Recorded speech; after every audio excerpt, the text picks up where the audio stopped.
Welcome to Jags Trending in 10, where one of us wears stupid hipster hats to give the news. On today's show, we're talking about Mario Kart in the real world. And is Facebook finally starting to show some cracks? Show some cracks. And Ryan Reynolds is really, really funny. Finally, in guns, we trust the religion of America. Let's get into the show.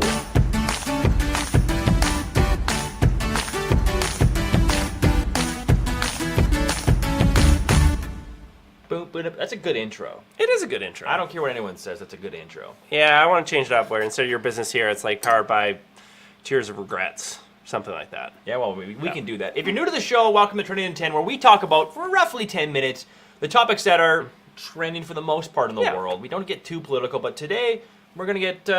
we're just going to have a serious conversation. We'll have some commentary. But not before we get into the comment of the day from last week. So by last week, I mean yesterday. Yesterday we were talking about, we showed a video in Italy where they celebrate the Festival of Oranges, and they toss oranges, 500 tons of oranges at each other. Which is kind of amazing. Giant orange food fight. And Jessica Dunn in this comment, she said, "It seemed like such a waste of food, and those poor horses, this is nuts." And I would say it's actually oranges, not nuts. But it is crazy, yeah. It is insane to be over there, and I actually want to go. Yeah. To have an afternoon where I can just throw oranges at anyone. You know, the caveat of that is, like, I get oranges thrown at me, but Yeah, you know, it happens. But anyway, let's get into the show here. I'm just going to start the timer. 10 minutes on the clock. First up.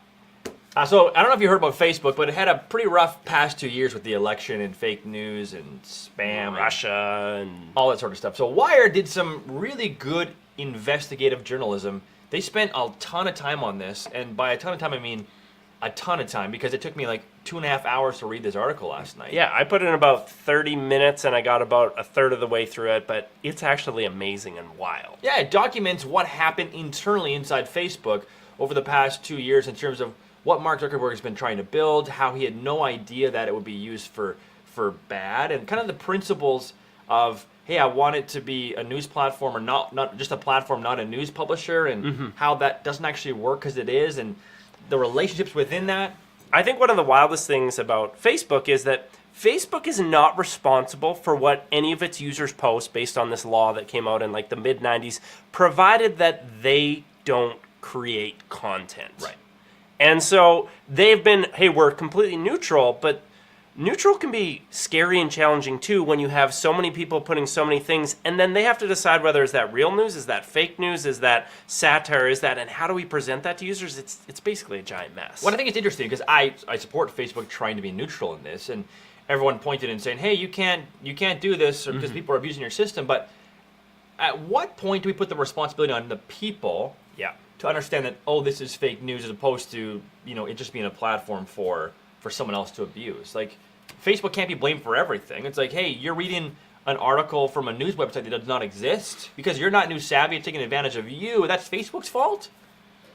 Yeah, it's a wild world where people can't seem to figure out whether it's a virus or not a virus, or, hey, look, UPS sent me a receipt as a zip file, but I wasn't expecting anything from UPS, but it's so fascinating. Yeah, and so anyway, 2018 is going to be a year, and you've already seen it with some announcements from Facebook, specifically Mark Zuckerberg saying, we're going to be changing the algorithm. We're going to be moving toward less content on Facebook and more personal family stuff, less viral videos. Which, because I think as this next slide shows, is there is a little bit of trouble. Facebook lost around 2.8 million U.S. users under 25 last year, and 2018 won't be much better, that there are people shifting away from the platform. Yeah, and it kind of talks about that in that article as well, how there's people that helped build Facebook and now regret it, saying, I actually think we're worse off as a society because of Facebook.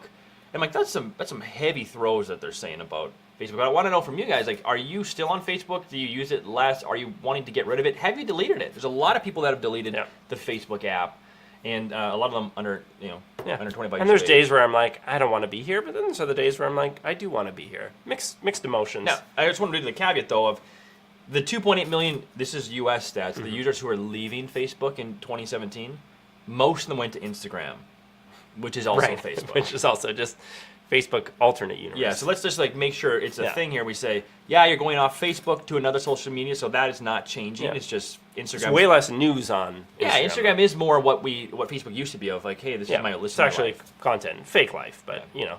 Matt O'Connell says, there's the sweater. Hey, it's cold out again today. Guys, I shower every day and I change my sweater. Get out of here. I knew he would come on here and troll me on that sort of stuff. All right, next up we've got a place out in Niagara Falls here. Yeah, things that I wish were real life. Niagara Falls Mario Kart style racetrack is on schedule to open this spring 2018, and boy does this look fun. It actually looks like something I would go out of my way to pursue a career in go-karting. Now, I got very excited when I first saw this because I thought there's going to be balloons and virtual weapons, and you get to shoot each other. No, it's more the like boring side of Mario Kart, which is the racing side. Right. But you know, it's cool. It's got like the things that go up and elevation changes and different things, which would definitely make go-karting more fun. Yeah, I think that I'm the kind of person that always puts too much expectations on things like go-karts. When you get them to do a go-kart, like this is going to be amazing, and then you realize you're in like a figure eight the whole time. Right? You're like, well, this isn't really fun, even though you still want to win, or my go-kart's not as good. This would make things a bit different for me. If you can't see it, it's like a spiral, like a 4-story like course. And I thought, like, someone's going to fall off that. Well, I'm sure it's reasonably safe. There'll be some sick crashes, though. Oh, man, someone's going to fall off that. And if you're a big fan of Mario Kart, they announced that they're bringing Mario Kart to your iPhone this year. Really? Yeah, so that should be fun. We don't have the article for it. We'll get it later, but... My 5-year-old is going to be pumped. Well, I mean, you will, too. Everyone loves Mario Kart. That's fine. No, literally everyone loves Mario Kart. On Nintendo 64, yes. Yeah. That's it. You know who else everyone loves? Ryan Reynolds. Ryan Reynolds. Ryan Reynolds is actually, he's getting old. Getting some gray in his beard, which I love. Lets me know that it's okay to get old. Mm-hmm. This is from Valentine's Day. He said this on Instagram. I baked this cake for my wife. The icing is glue because I'm not a scientist. Which makes me laugh because he just doesn't take too serious. No, I saw another post pop up yesterday from him. It's from a while ago, but he had a picture of him, his wife, his 2 kids, and it was something like, you know, these 3 are the most beautiful, genuine, amazing people on the planet. And then there's Blake, referring to his wife. And I thought, Blake Lively. yeah. His wife anyway. He's got a funny, sarcastic little bit of humor. So congratulations, Ryan Reynolds, on winning a little bit. I actually today. didn't like Ryan Reynolds for years, but somehow his true self of he's a funny, genuine guy. He came out, and I'm a big fan now. So Arthur Josh Ward says, "Where's a racetrack going to fit between all those casinos at Niagara Falls?" and my guy actually go through them. It's Mario Kart, right? So who knows? Darlene Bergen Rivas says, "Nice hat, Greg. It's a hipster hat, Mom. Don't compliment him." Hardpressed.ca. Ricky Tiefenbach says, "Should build that instead of not building Capitol Point here in Yeah. Regina. We've got a project that's endless and ongoing." And Joel Sopp says, "I still use Facebook, not under 25. LOL." Yeah, that's true. You know, you're right in the demographic here. One more thing. If you bought the new Apple HomePod, it's like this smart speaker that apparently sounds amazing. Guess what? If you have a wood table, it stains wood tables. Yeah, oiled wood tables. It seems the vibrations from the speaker end up creating these little white circles on it that Apple say should go away in a couple of days. If not, just wipe it off. So the best part about this response is, remember in with the iPhone 4 with the antenna on the outside and having all these different problems. And they said this is a problem. Someone emailed Steve Jobs and he said you're holding it wrong. It's your fault. You're holding the phone wrong. Don't hold your phone like this, like, you know, daintily, or don't squeeze around here. Like telling us how to hold the phone. I don't know. Guess what Apple's final comment on this news release was? I think it was something like, if you don't like the white circles, move it to a different spot. I just spent $350 on this speaker, Apple, and you're telling me to move it to a different spot? Don't put it on oiled wood tables. The worst part about that is, being like an Apple shrill like I am, I'm like, okay, Apple, if you say move it, I will. I'll move it over here. I'll just buy a new dining room table or spend a lot of money. So Totally. It's not good. Speaking of not good, it's time for the topic of the day, which, I mean, I'm sure you have heard about.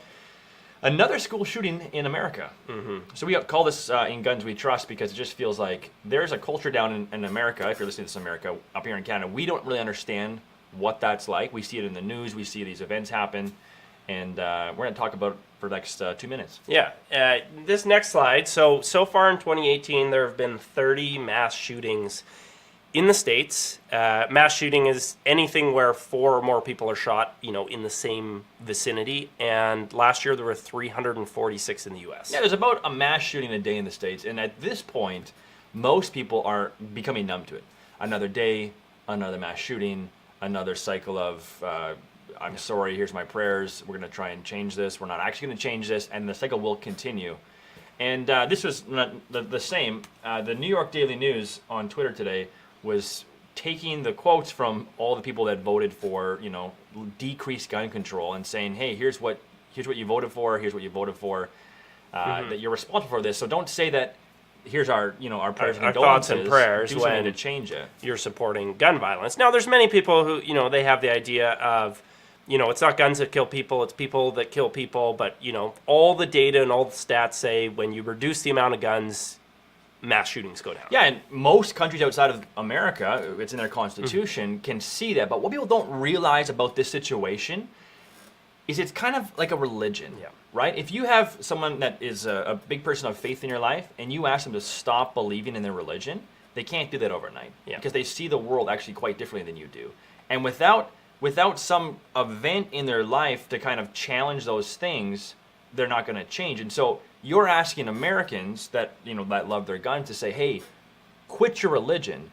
And that doesn't work. You can't shame them out of it. Mm-hmm. You can't insult them out of it. You can't logic them out of it. Yeah, you can throw as much data and as many kind of arguments as you want, but the way that I guess people would typically convert people out of religion is actually through relationship. And this is the thing that I think is wild is it's another issue, another day in America that is pushing both left and right people so far apart from each other, and nobody can have an honest conversation about it. And it seems like the only reasonable response you have is to be incredibly angry. And if you try to actually lower the emotions and have a reasonable conversation about it, you actually get branded by like your own people saying, how dare you not be incredibly upset about this? But in some ways, you have to lower that, build a bridge, and actually begin to have a conversation to understand the other side to this. Yeah, so if you're watching this today and you're outraged, think to yourself, okay, how do I convert this religion, these people that are part of this religion, out of that? And that might change the way that you approach them instead of getting mad and angry and yelling at them because they don't hear that or see that or even understand that, to say, how do I bring my perspective and allow you to see the world from my eyes? Yeah. So that's our thoughts on that. Going from sixth gear to first gear, we're going to end the show with a really funny bit from our good friend Jimmy Kimmel about a dog show sans dogs. Yeah, so basically what happens is there's this big meeting of the dogs, and it's come a big dog show that's been around for a while, and I think he explains it here, but basically they just cut out the dogs and let the owners run around, and, it's maybe a little bit of light in your life today, in the midst of some things going on that aren't so great. So we'll see you tomorrow at 3 p.m. Central Time. I enjoy the Westminster Dog Show, but not specifically for the dogs. I would like to watch the humans who participate in it. They're dressed up, they're walking the dogs around in front of a crowd like, and while the world is zeroed in on the Border Collies and the Basset Hounds, I like to focus on the people. This has become one of our most beloved traditions here at the show. Every year, we show footage of the dog show, and because the carpet is always green, we use green screen technology to edit the dogs out of the competition.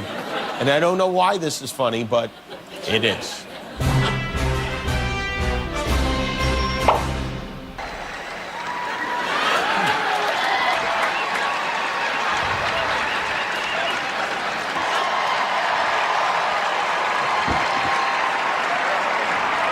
There you go. All right. There you go.